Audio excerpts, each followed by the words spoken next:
खबर है कि मुगल साम्राज्य के कुछ चैप्टर्स एनसीईआरटी के 12वीं के इतिहास के पाठ्यक्रम से हटाए गए हैं। जब आप इस खबर को पढ़ें तो इस खबर के साथ साथ ये कितनी इंपॉर्टेंट है इसे आप समझ लीजिए। National council for education research and training जो सीबीएसई की बुक डिजाइन करती है, इंडियन हिस्ट्री और इंडियन सोसाइटी में जीएस पेपर 1 के अंदर यूपीएससी के लिए यह महत्वपूर्ण जानकारी है। लेकिन यहां पर हम आगे बढ़े तो बहुत बड़ा प्रश्न जो कि एक बार में ही यूपीएससी, स्टेट पीसीएस एंड जिन भी एग्जाम्स में इंटरव्यू दिया जाता है वहां पर यह प्रश्न बहुत अच्छे से पूछा जाएगा। यदि किसी मेरे भाई का इन दिनों इंटरव्यू है तो वो पूरी तरह इस विषय पर तैयारी करके जाए, क्योंकि इंटरव्यू पैनल सवाल इस बारे में पूछ सकता है। क्या यूपीएससी में तो सवाल क्या पूछा जा सकता है, असल में तीनों ही जगह एक ही प्रकार का प्रश्न पूछा जाएगा। डिफेंस में अक्सर, मतलब डिफेंस के जो सीडीएस के या एसएसबी के जो इंटरव्यू होते हैं उसके अंदर पूछे जाते हैं। क्या, सुनिए, क्या इतिहास से छेड़छाड़ उचित है? छेड़छाड़, और बस आपको इसी फेरे में, क्या छेड़छाड़ इतिहास से, अब आपको इसी फेरे में फंसा दिया जाता है। आपको लगता है आप अपने सेंटिमेंट्स के बारे में कुछ बोलिए। कौन सा? इतिहास क्या छेड़छाड़ उचित है? अब भाई साहब आपके सेंटिमेंट जानने की कोशिश कर रहा होता है इंटरव्यूअर बैठकर कि ये अब पिघलेगा। क्यों? क्योंकि जब आपसे उचित और अनुचित पूछ लिया जाता है तो ऐसा लगता है कि आपसे कहा जा रहा है एक पक्ष तो आपको लेना ही है। आंसर राइटिंग में और इंटरव्यू में दोनों ही जगह आप इस एक आंसर देने वाली बात से बच सकते हैं। जैसे आप चोर हैं, आप कहेंगे नहीं है। आप ज्यादा मोटे हैं, आप आंसर करेंगे हां या ना, क्योंकि दोनों ही चीज में आप फंसेंगे। आप कहेंगे आप ज्यादा मोटे हैं, आप कहेंगे हां, तो यार मैं इतना मोटा भी नहीं हूं। आप कहेंगे ना, यार मैं इतना पतला भी नहीं हूं। समझ रहे? ये बिल्कुल वैसे ही हो गई। क्या आप 2 थप्पड़ खाएंगे? बोले नहीं। क्या आप 2 से 1 कम थप्पड़ खाएंगे? मर गए। 2 से 1 कम थप्पड़ खाएंगे, यानी कि हां कर दिया तो भी थप्पड़ तो पड़ेगा, ना कर दिया तो भी थप्पड़ तो पड़ेगा। क्या आप 2 से 1 कम थप्पड़ खाएंगे? इसका मतलब आपने कहा नहीं, तो इसका मतलब मैं तो ये निकालूंगा इसको 2 की 2 थप्पड़ दो। क्या आप 2 से 1 कम थप्पड़ खाएंगे? हां, ले 1 तो खा ही ले। दोनों ही तरफ से मर गए ना। तो ऐसे प्रश्नों में जहां पर इस प्रकार का डायलेमा आता हो वहां पर इंटरव्यूअर आपको अटकाने की कोशिश करता है, परीक्षा आपको उलझाने की कोशिश करती है। ऐसी जगह पर आप अपने आप को संभालें और इंटरव्यू में या फिर आंसर राइटिंग में भावनाओं के साथ ना बहें, क्योंकि दोनों ही जगह प्लस और माइनस उपलब्ध हैं। अगर आपसे पूछा जाए क्या इतिहास के साथ छेड़छाड़ उचित है, यहां पर आपने कह दिया हां, तो मर गए, क्योंकि इसमें कुछ ऐसी चीजें भी हो जाएंगी जो कि सही नहीं है। आपने कह दिया नहीं, तो इसमें कुछ ऐसी चीजें भी हो जाएंगी जो करनी चाहिए थी। ऐसी स्थिति का आंसर एक लाइन में नहीं हो सकता। इनका आंसर हमेशा एक्सप्लेनेटरी होगा। कोई बहुत ज्यादा प्रेशराइज अगर आपको करके पूछे यस और नो में जवाब दो, तो आप कहना कि सर मैं इस सवाल को छोड़ना चाहता हूं, मैं इस सवाल पर एक लाइन में आंसर देने लायक नहीं हूं, क्योंकि मेरी जानकारी के अनुसार इस सवाल का आंसर परफेक्टली यस और परफेक्टली नो नहीं हो सकता। इसका आंसर पार्शियली यस और पार्शियली नो हो सकता है, क्योंकि मुझे इस आंसर में कुछ तथ्य आपके साथ और ऐड करने हैं। बोले सर ये तो इंटरव्यू की बात हो गई, लेकिन आंसर राइटिंग में क्या करें? आंसर राइटिंग में भी जब आप आंसर दें तो इस घटना को इस प्रकार से लें कि वर्तमान परिप्रेक्ष्य में यह देखा गया है कि इतिहास की पुस्तकों से छेड़छाड़ करके मुगल्स के चैप्टर हटा दिए गए हैं। अब यह तो हो गया आपका करंट अपडेट। अब आपकी राय पूछी गई है कि उचित है अथवा अनुचित है, तो पहले आप फायदे गिनाएं या फिर पहले नुकसान गिना दीजिए और उसके बाद में फिर आप फायदे गिना दीजिए। दोनों प्रकार की चीजें आपको एक ही आंसर में लिखनी होंगी और जो निष्कर्ष आपको देना होगा वो सरकारों की नीतियों के अनुरूप, जो कि चल रहा है उसके अनुरूप देना होता है।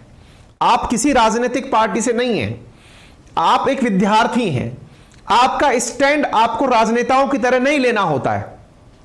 आप अपने आप को तार्किक बनाएं। विद्यार्थी वर्ग से मेरी गुजारिश है, यदि कोई आंसर राइटिंग में आप उतर रहे हैं तो आप यह ना समझें कि आप स्पोक पर्सन है किसी पार्टी के।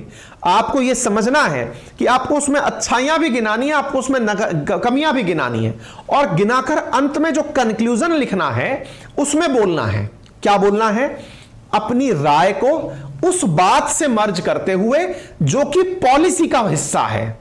जैसे नेशनल एजुकेशन पॉलिसी जो 2020 आई थी, उसमें पाठ्यक्रम में संशोधन की प्रस्तावना की गई थी। उसी क्रम में अगर यह किया जाता है, सरकार में मतलब पॉलिसी जो बनती है नवनिर्माण की तरफ होती है, हमेशा सुधार की तरफ इसकी अपेक्षा की जा सकती है।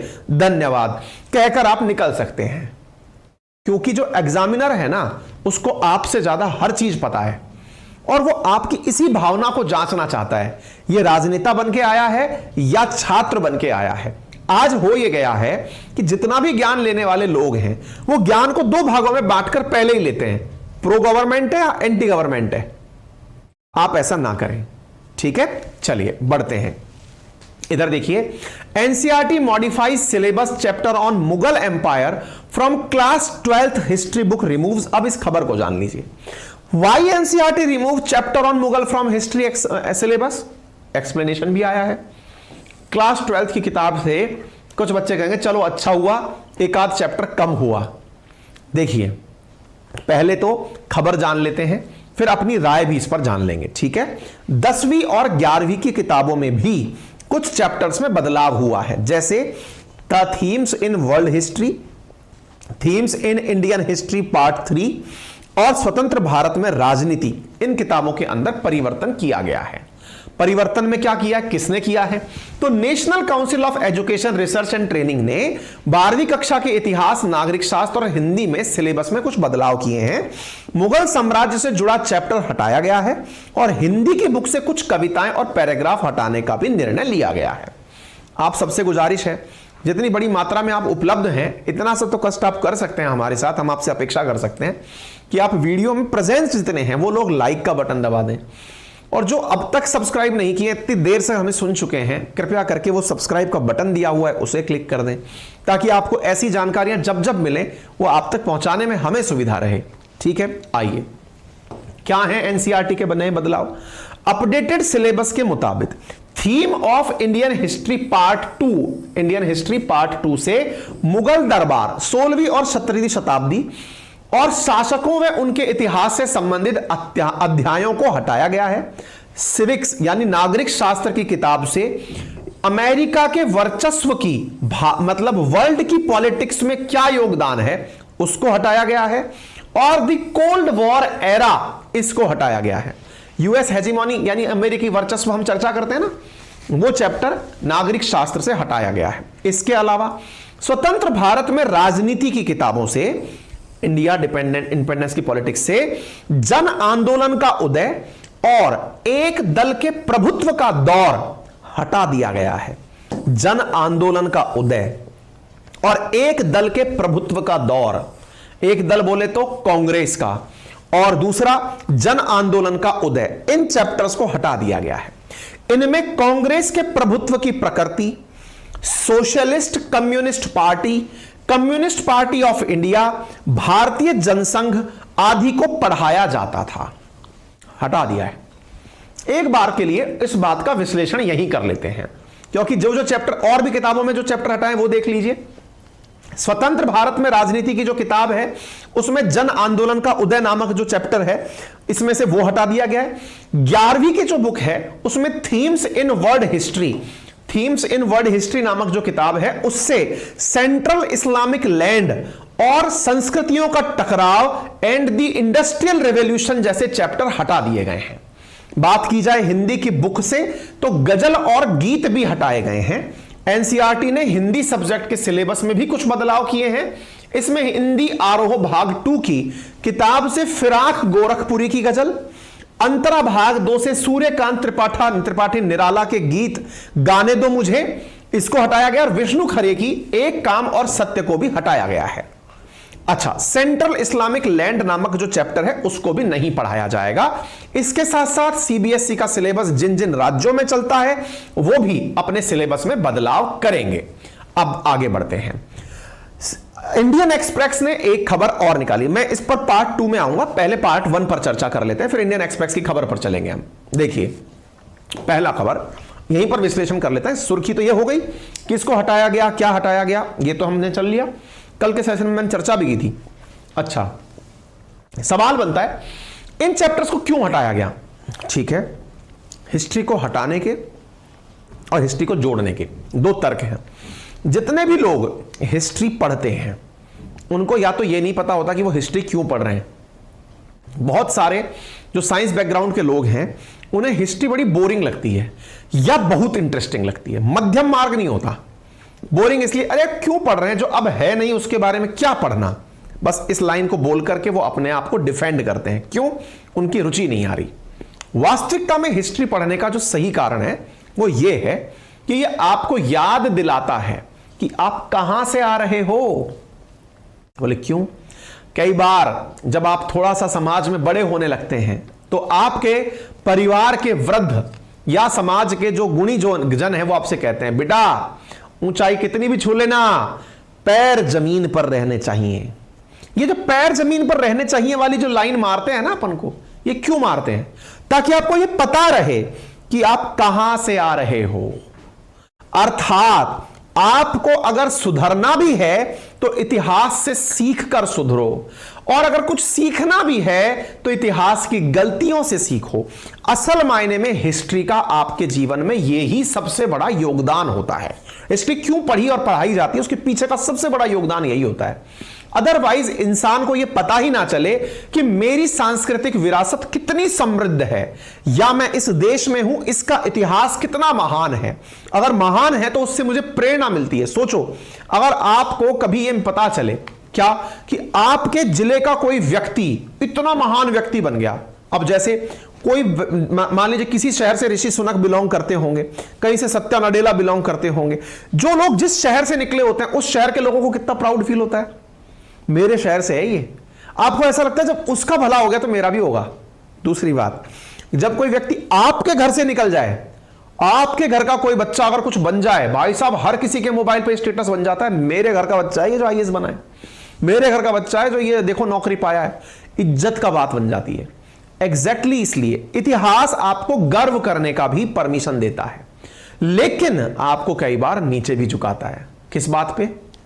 इस बात पे कि आपको कुछ ऐसी बातें याद दिलाई जाती हैं जो कि किसी एक ही पक्ष ने लिखी हो। दोबारा सुनिएगा, इतिहास में लिखन, और यह बहुत बड़ी डिबेट है, इसको लेकर के बहुत सारे जो इतिहासकार हैं वो आपस में उलझे पड़े हैं। अपन तो कुछ नहीं है, अपन तो पढ़ के पढ़ाने वाले टीचर हैं। वो भी मैं एक तरह से अपने आप को रिप्रेजेंटेटर या लेक्चरर ज्यादा समझता हूं, जो देखा उसको बोलकर बता दिया कि भाई दुनिया में ऐसा चल रहा है। अपन तो कुछ है ही नहीं।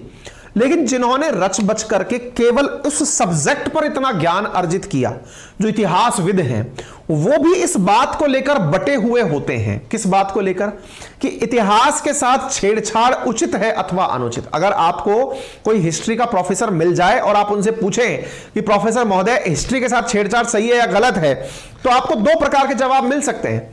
वो भी आपको सही या गलत में जवाब नहीं देंगे। वो जैसे बोलेंगे सही है तुरंत वो अपना पक्ष रखेंगे, गलत है जैसे ही पक्ष बोलेंगे गलत है तुरंत फिर वो अपना पक्ष रखेंगे। तो पक्ष क्या होते हैं अब आप वो जान लीजिए। जो लोग ये कहते हैं कि सही है उनके पीछे का पक्ष जानिए। ये दोबारा सुन लीजिएगा भाई, ये जो भी बातें मैं बोल रहा हूं ये बातें मेरी नहीं है, ये हिस्टोरियंस की बातें हैं, हिस्ट्री शीटर्स की नहीं। हिस्ट्री शीटर अपराधी होते हैं, हिस्टोरियन इतिहासकार, ठीक है, ये उनकी बातें हैं। क्या है इधर देखिए, जो लोग बोलते हैं इतिहास के साथ छेड़छाड़ उचित है, उनका तर्क होता है, क्या तर्क होता है? कि इतिहास हमेशा विजेता के पक्ष में और विजेता द्वारा लिखा जाता है।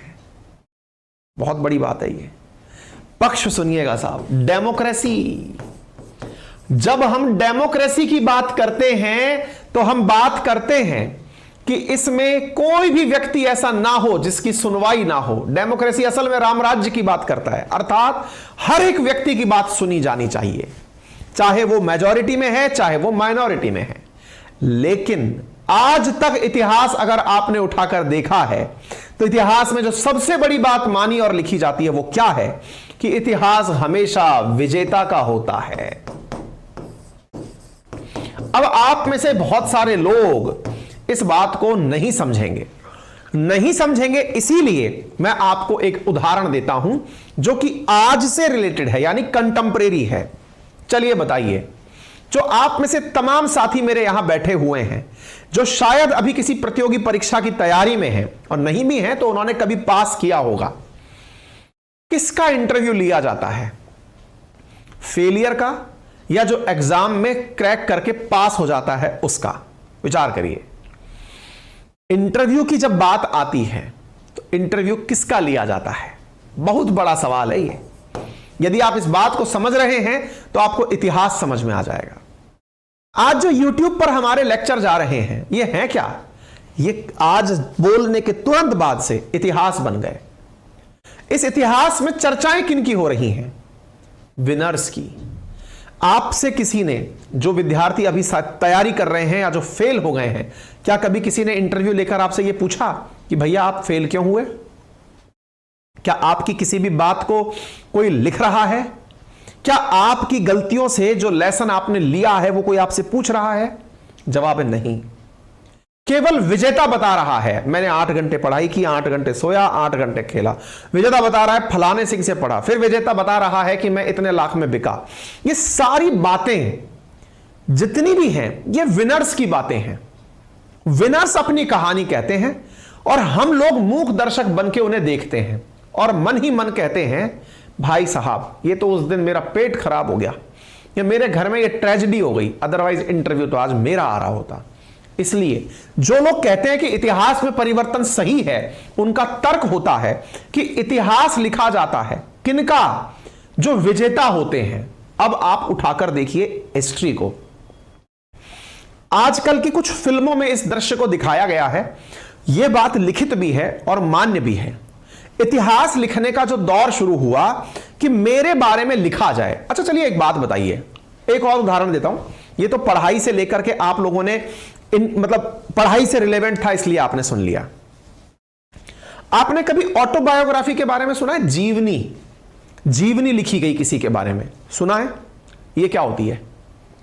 आप में से कुछ लोग ये चाहेंगे कि वो अपने जीवन की सारी बातों को एक पुस्तक में लिखें, उसे प्रिंट कराएं और उसे मार्केट में सेल होने के लिए रख दें। क्या कोई खरीदेगा? क्यों नहीं खरीदेगा? किताब है, क्योंकि आपकी कहानी किसी को इंटरेस्टिंग लग ही नहीं रही। क्यों भाई? क्योंकि आपने जीवन में कोई आयाम स्थापित नहीं किया ना। लेकिन एक व्यक्ति अपनी किताब लिखता है, उसकी एडवांस बुकिंग चल रही है। बहुत सारे राजनेताओं द्वारा, बहुत सारे पूर्व राष्ट्रपतियों द्वारा, बहुत सारे लोग जो राजदार हैं उनके द्वारा कुछ लिखा जाता है तो वेटिंग में आ जाती है किताबें। मतलब समझ रहे हो आप इसका मतलब यह हुआ जिनकी कहानी बिकती है वो भी विनर ही होते हैं। विनर्स की कहानी बिकती है तो इसका मतलब आज के दौर में भी जो सामान्य व्यक्ति है उसकी तो बातें कोई कर ही नहीं रहा। बातें किसकी की जा रही हैं? कहानियां किसकी लिखी जा रही हैं? पुस्तकें किन पर लिखी जा रही हैं? जो सक्सेसफुल है। इसका मतलब इतिहास में सोचकर अगर देखें तो क्या उन लोगों के बारे में कुछ भी लिखा गया होगा? किन लोगों के बारे में? जिन पर राज किया जाता था। क्या उनका पक्ष कभी लिखा गया होगा?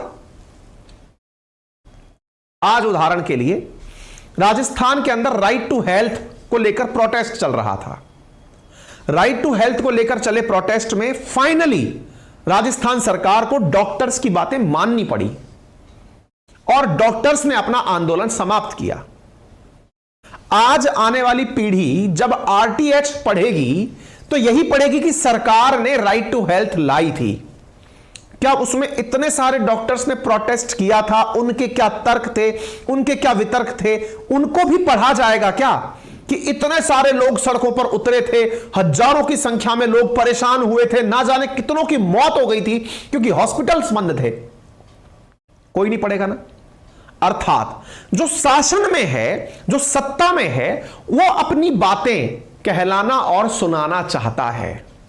लेख उसी पर लिखे जाते हैं, सरकारें उसी पर बातें करती हैं, इतिहास भी उन्हें ही लिखता है। किताबों में भी आरटीएच ही पढ़ाया जाएगा, डॉक्टर्स का प्रोटेस्ट नहीं पढ़ाया जाएगा। अर्थात इतिहास के अंदर जो लेखक ये कहते हैं कि इतिहास को परिवर्तित किया जाना जरूरी है, वो क्यों कहते हैं कि जिस व्यक्ति का उस दौर में इतिहास लिखा नहीं गया, लेकिन समय का चक्कर तो चलता है, वो भी तो अपना पक्ष कभी दर्ज कराएगा, जिसकी बातें कभी सुनी नहीं गई थी। मतलब एक समय था जब इंडिया सोने की चिड़िया था, बड़ी मात्रा में विदेशी आक्रांता आते हैं, भारत को लूटते हैं, भारत पर राज करते हैं, कहते हैं भारत तो हमारा है। मध्यकाल में मुगल्स आए, उनसे पहले टर्क, मंगोल, ना जाने कौन कौन सी प्रजातियां भारत आई, भारत को लूट कर खसोट कर चली गई। मजबूरी है कि आज इंडिया को पढ़ना क्या पड़ता है, बाबरनामा, अकबरनामा, हुमायूंनामा, आईने अकबरी। क्यों? क्योंकि हमारा तो कहीं किसी ने लिखा ही नहीं, हम तो कहीं पिक्चर में थे ही नहीं, हम तो शासित वर्ग में थे कि शोषित में थे, यह समझ ही नहीं आया। वो कह तो गए कि हमारा भारत है ये, हम इसकी संस्कृति लिखेंगे, लेकिन साहब आपने उस वर्ग के बारे में विचार ही नहीं किया। तो फिर वो वर्ग जब सत्ता में आएगा, जो शोषण में था, जो शोषित था, जब वो सत्ता में आएगा, वो अपनी बातें लिखवाएगा। आज स्वतंत्र भारत में जो भी इतिहास का पुनर्लेखन चल रहा है, ये उस समय के इतिहासकारों द्वारा जो बातें लिखी गई थी, उन बातों का शुद्धिकरण है। या यूं कहिए कि उनकी बातों के सामने अब उनकी बातें भी रखी जा रही हैं जिन पर पहले कभी राज होता था। उम्मीद है आपको इतिहास के बारे में उन इतिहासकारों की बातें समझ में आ रही हों कि इतिहासकार क्यों कहते हैं कि इतिहास का पुनर्लेखन जरूरी है। वो इसीलिए कहते हैं क्योंकि इतिहास के अंदर विजेता का ही इतिहास लिखा जाता है। क्या आप मेरी बात समझ पाए? दूसरा, मैं अगर आपका लेखक हूं, अच्छा हम राजस्थान से आपको बात बताते हैं, ज्यादा दूर नहीं जाते, आपको राजस्थान में लेकर चलते हैं। क्या राजस्थान के अंदर एक समाज है जिसका नाम है चारण समाज। राजस्थान का चारण समाज एक कार्य करता था, और वो क्या करता था? राजाओं के इतिहास का संकलन। कैसे? कि राजाओं ने जो युद्ध लड़े, उन राजाओं ने किस तरह से युद्ध में अपनी विजय प्राप्त की, राजा की रणनीति क्या थी, राजा ने किस प्रकार से समाज के लिए काम किया, ये सारी बातें लिखा करते थे। प्रबल बुद्धिजीवी आज भी राजस्थान के अंदर जो टॉपर्स की लिस्ट आती है उसमें चारण टॉप पर होते हैं, क्योंकि बुद्धि का ही काम था हमेशा से। अच्छा, अब ये जो चारण समाज है, ये बैठता कहां था? राजा के पास। और राजा कहता था कि माननीय, हम युद्ध पर चलेंगे, आप साथ के किसी घोड़े या हाथी पर सवार हो जाइए, और जब मैं तीर चलाऊं या मैं तलवार चलाऊं, आप साइड में रहना, या तो उसका चित्रण कर लेना या फिर उसके बारे में लिखना कि मैंने कितना गजब तीर चलाया, ताकि आने वाली पीढ़ियों को पता चल सके कि मैं कितना महान हुआ था। समझ रहे हैं आप? फिर बताइए मुझे आप, जो उस पक्ष में हार गया, या वो जो जनता थी जो वहां रह रही थी, क्या उसके पास में किसी ऐसे राइटर को अफोर्ड करने की क्षमता होती थी क्या? आंसर है नहीं।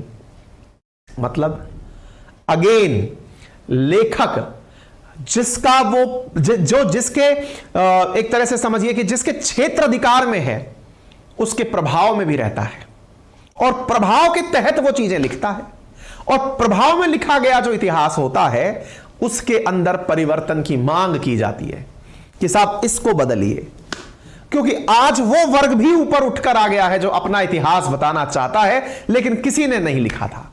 तभी तो भारत के आज की वर्तमान में क्या हो रहा है, जो अनसंग हीरो हैं 75वें आजादी के अमृत महोत्सव पर भारत सरकार द्वारा रेलवे स्टेशनों पर, एयरपोर्ट्स पर, मेट्रोज में ऐसे ऐसे भारत के स्वतंत्रता सेनानियों की कहानियां चला चलाकर सुनाई जा रही हैं कि भाई इतिहास में भारत की आजादी में बहुत सारे लोगों का योगदान था, लेकिन उनके पास में कोई लेखक नहीं था।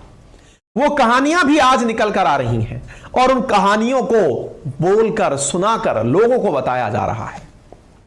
हमें कई बार ऐसा लगता है कि आजादी कुछ चुनिंदा लोग जिन्हें भारत के इतिहास में हमने पढ़ लिया, इनके कारण ही आई थी। वास्तविकता में आजादी में, आज एक बात बताइए, जब भी कोई बहुत बड़ा आंदोलन होता है, क्या उसका लीडर ही आंदोलन करता है या उस लीडर के साथ में और भी छोटे छोटे छोटे लीडर होते हैं, लाखों की संख्या में लोग होते हैं, उन लोगों के अपने पॉइंट और मसले होते हैं। लीडर तो भीड़ का चेहरा होता है ना। उनके बारे में अब इतिहास में संशोधन किया जा रहा है। यह तर्क हुआ जो इतिहास में संशोधन करवाना चाहते हैं। अब सवाल बनता है, जो संशोधन नहीं करवाना चाहते उनका क्या तर्क होता है? उनका तर्क यह होता है, अब आपको यह बातें सुनकर के ऐसा लिखा होगा कि यार इसका मतलब तो बहुत अच्छा हुआ, इतिहास में संशोधन बहुत जरूरी है, सबकी बातें लिखी होनी चाहिए। बहुत सही। अब बात आती है जो पक्ष के विपक्ष में बात करते हैं कि नहीं, इतिहास में संशोधन नहीं होना चाहिए, तो वो लोग क्या बात बोलते हैं फिर? वो बोलते हैं कि इतिहास में संशोधन इसलिए नहीं होना चाहिए। किस लिए? क्योंकि जनाब उस समय का कोई भी व्यक्ति अब जीवित नहीं है। अब वो सुनी सुनाई कहानियां हैं, फेरी टेल्स हैं। इतिहास जिस समय लिखा जा रहा था, आज अगर बायोग्राफी किसी की लिखी जा रही है तो उस व्यक्ति की यादें इस समय एकदम ताजा हैं। आज उस इतिहास को आप एज इट इज नहीं लिख पाएंगे, आप उसे तोड़ मरोड़ कर वर्तमान के हित में, और अगेन जो वर्तमान में सरकारें हैं वो अपने हित में उसे नहीं लिखवाएंगी। क्या वर्तमान सरकारें जो ये कहती हैं कि हम उस समय के इतिहास को लिखा रहे हैं, तो क्या आज के लेखक उन बातों को जब लिखेंगे तो वर्तमान सरकारों को खुश करने के लिए नहीं लिखेंगे क्या? मतलब अगर इतिहास में संशोधन होता है, कांग्रेस का अध्ययन हटता है, तो क्या आज के लेखक ये नहीं चाहेंगे क्या कि जनसंघ से लेकर बीजेपी का उदय या बीजेपी शासन की खासियत, क्या हिंदू राष्ट्रवाद ये किताबों में ना हो?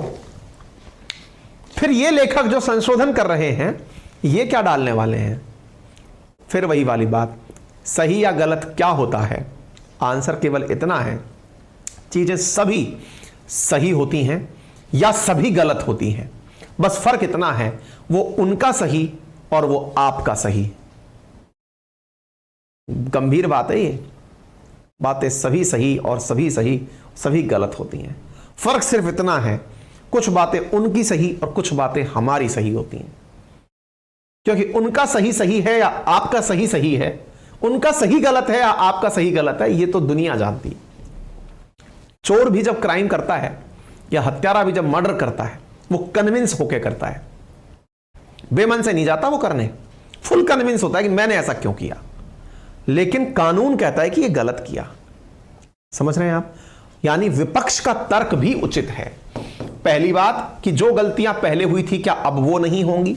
दूसरी बात, अब आपके पास में उस इतिहास को लिखने वाले लोग कहां हैं जो अब लिखेंगे?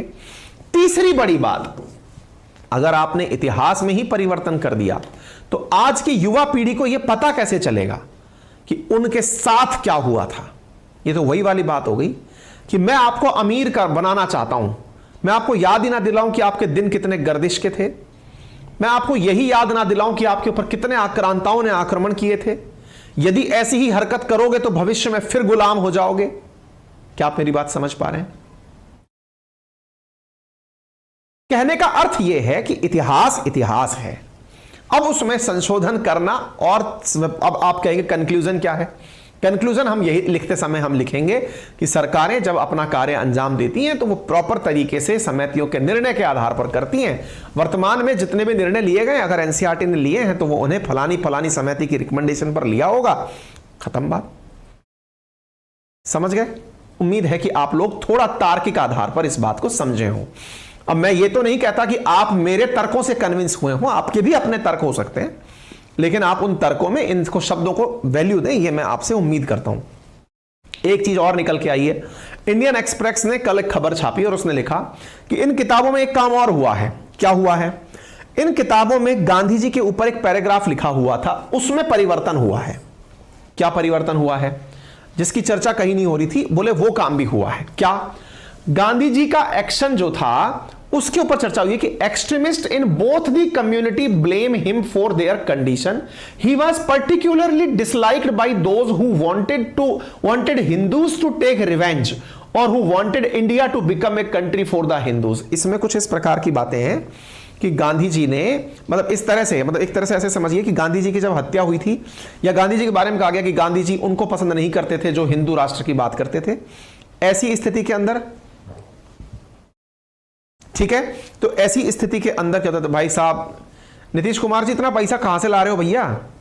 है मत भैया, इतना सुपर थैंक्स लेने की हमें मतलब आदत नहीं है, क्या करेंगे इतने पैसे का? हाँ जी, तो कहने का कुल मिलाकर मतलब क्या है, गांधी जी के बारे में जो बातें यहां पे लिखी गई हैं, they accused Gandhi ji of acting in the interest of Muslims and Pakistan. Gandhi ji thought that these peoples were misguided, he was convinced that any attempt to make India into a country only for Hindu would destroy India. His steadfast pursuit of Hindu-Muslim unity provoked Hindu extremists so much that they made several attempts to assassinate Gandhi. Gandhi ji को मारने के पीछे का जो विचार है वो यहां लिखा गया है। गांधी जी को क्यों मारा गया? क्योंकि गांधी जी नहीं चाहते थे कि हिंदू राष्ट्र बने, क्योंकि गांधी जी मानते थे कि जब हिंदू राष्ट्र भारत बनेगा तो ऐसी स्थिति में भारत खत्म हो जाएगा। यानी ये स्थिति, ये जो बयान था या फिर इनका जो विचार था, ये उन लोगों को पसंद नहीं था जो हिंदू राष्ट्र चाहते थे। इस कारण से गांधी जी को मारने का कई बार प्रयास हुआ। इस वाली पंक्ति को यहां से हटा दिया गया है। Despite this, he refused to accept an armed protection. हालांकि उन्होंने आर्म प्रोटेक्शन नहीं लिया और continue to meet everyone during his prayer. और इसमें किताब में लिखा गया था कि उन्होंने अपने साथ में किसी प्रकार की सुरक्षा नहीं ली और वो पूरी तरह से ऐसे ही बिना उसके घूमते रहे।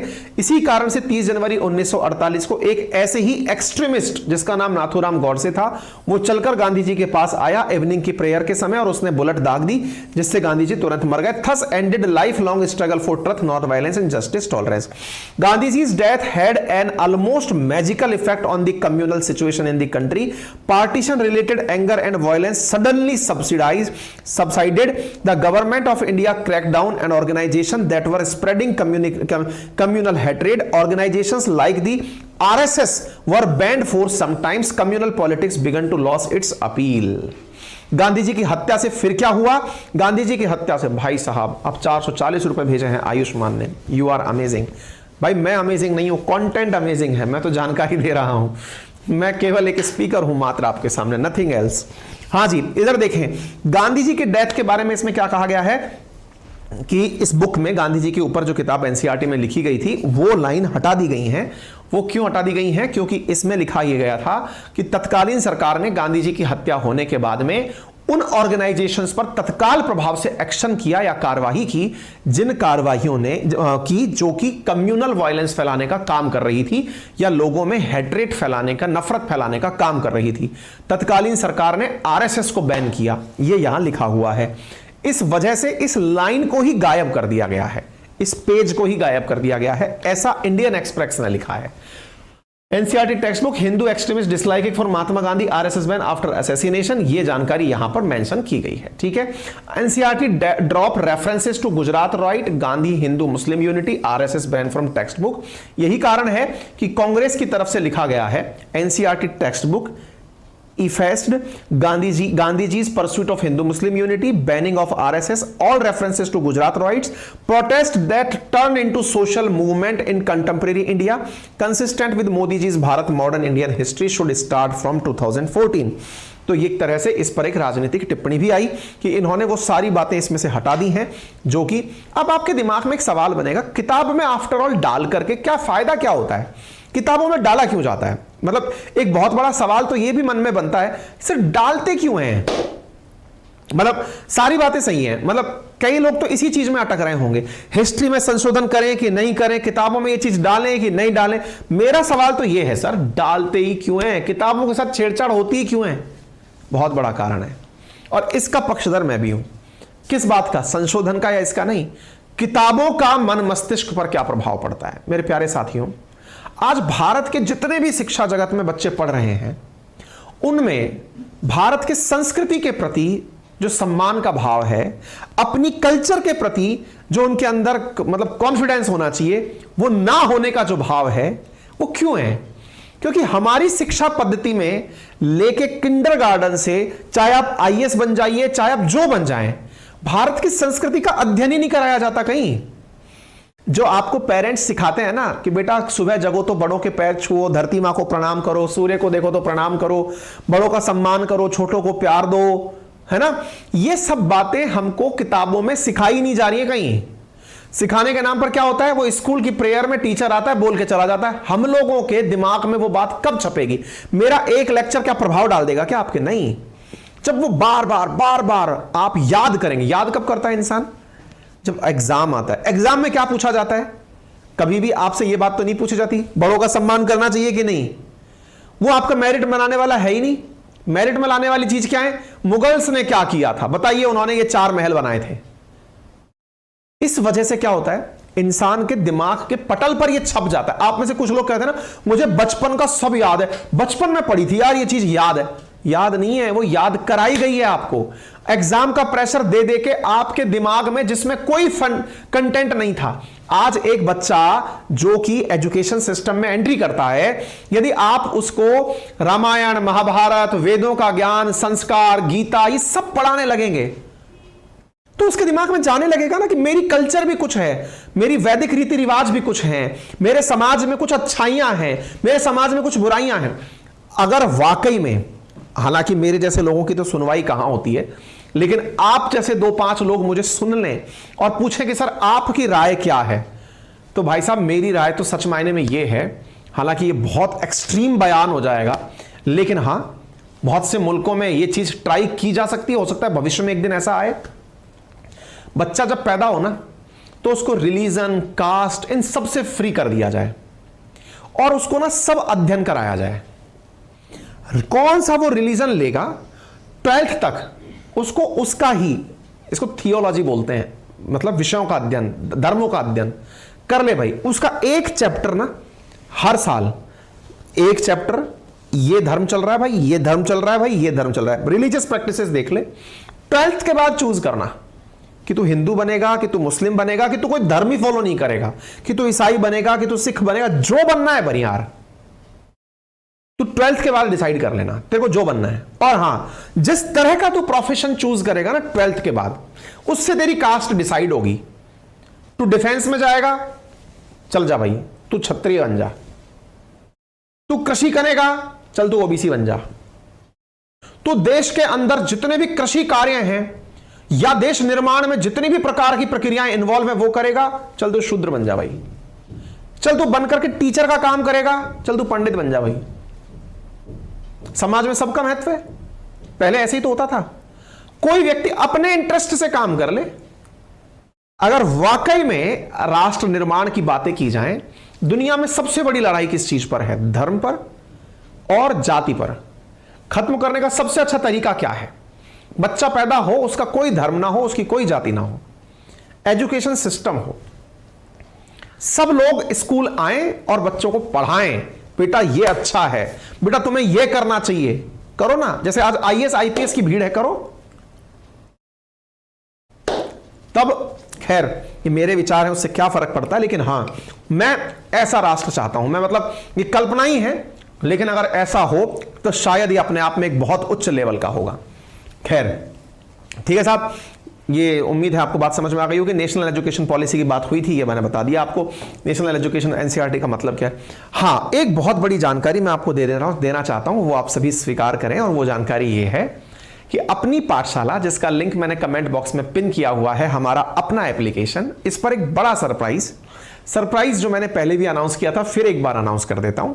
यदि आप में से कोई भी साथी इस कोर्स को ज्वाइन करता है, तो ज्वाइन करने पर उन्हें जो मार्च में हमने वर्ल्ड ज्योग्राफी पढ़ाई थी, अब वो भी विजिबल हो जाएगी।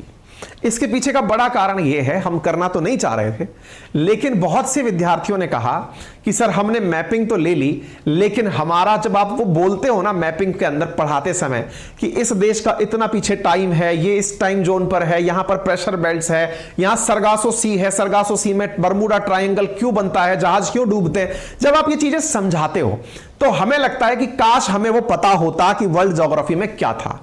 इसलिए हमने उन सभी विद्यार्थियों के लिए जो आज मतलब हमारे साथ में इन दिनों वर्ल्ड मैपिंग में एनरोल हो रहे हैं, उन सभी विद्यार्थियों को मार्च में पढ़ाया जाने वाला वर्ल्ड ज्योग्राफी का कंटेंट भी विजिबल होगा। यदि आप चाहते हैं हमारे साथ जुड़कर पढ़ना तो अपनी पाठशाला पर पूरी ज्योग्राफी, पूरी पॉलिटी, पूरी इकोनॉमी और हिस्ट्री बहुत ही शानदार इसी तरह बोर्ड के थ्रू एक्सप्लेन करते हुए आपको उपलब्ध कराई जा रही है मात्र 1999 में, जो कि उपयोगी है UPSC, state PCS, SSC, railway, defence, उन सभी एग्जाम्स में। जैसे अभी जितना हमने वर्ल्ड ज्योग्राफी पढ़ाया था उसी में से मतलब बहुत सारे परीक्षाओं में बहुत सीधे सीधे प्रश्न निकल कर आ गए हैं। मैं ये वादा करता हूं कि यदि आपने ये साल भर का कोर्स, ड्यूरेशन का कोर्स पढ़ लिया, तैयार कर लिया, जिसकी मियाद लगभग 7 से 8 महीने होगी, तो यह मानकर चलिए कि आपको बहुत सारा मुनाफा होगा। परीक्षाओं में सीधे सीधे क्वेश्चंस और थॉट प्रोसेस एकदम उच्च लेवल की हो जाएगी। सीधा डिजिटल बोर्ड से पढ़ाई की जा रही है। पूरा कंटेंट आपको लिखित में पीपीटी, पीडीएफ के रूप में प्रोवाइड कराया जा रहा है। क्लास को कितनी भी बार देखने की आजादी है। आप वीडियो को मल्टीपल टाइम किसी भी स्पीड पर चला के सुन सकते हैं। ये क्लासेस पूरी तरह से इंटरेक्टिव हैं, लाइव क्लासेस हैं। इतने सारे सब्जेक्ट्स को आपको यहां पर इतनी कम कीमत पर पढ़ाया जा रहा है, तो फिर अपनी पाठशाला कहां से लें? तो कमेंट बॉक्स में हमने अपनी पाठशाला का लिंक पिन किया हुआ है और गूगल प्ले स्टोर पर अगर आप सर्च करेंगे अपनी पाठशाला तो ये आपको विजिबल हो जाएगी। आप वहां से इसे डाउनलोड कर सकते हैं। ऑलरेडी 1 लाख से ज्यादा हमारे साथियों ने इसे डाउनलोड किया हुआ है और यहां पर ऑलरेडी हमारे मित्रों ने हमें 4.9 की स्टार रेटिंग दी है। जो हमसे पढ़ाई कर रहे हैं, कंटेंट देख रहे हैं, उन सबका ये है। तो उम्मीद है कि आप लोगों की डिमांड पर अब जो ये मैपिंग की क्लास है ये आपको वर्ल्ड ज्योग्राफी के साथ भी मिलेगी। वो मैपिंग 3 तारीख से शुरू हुई है, वो सारी क्लासेस भी आपको मिल जाएंगी। जल्दी से उसमें आप एनरोल कर लीजिए और अपने अपने आप को यहां पर तैयार कर लीजिए। ठीक है, किसी भी प्रकार का अगर कोई प्रश्न है आपके पास तो यहां पर आप इन नंबरों पर कॉल करके हमारे साथ में किसी भी प्रकार के संवाद को स्थापित कर सकते हैं, कोर्स रिलेटेड अगर कोई क्वेरी है तो।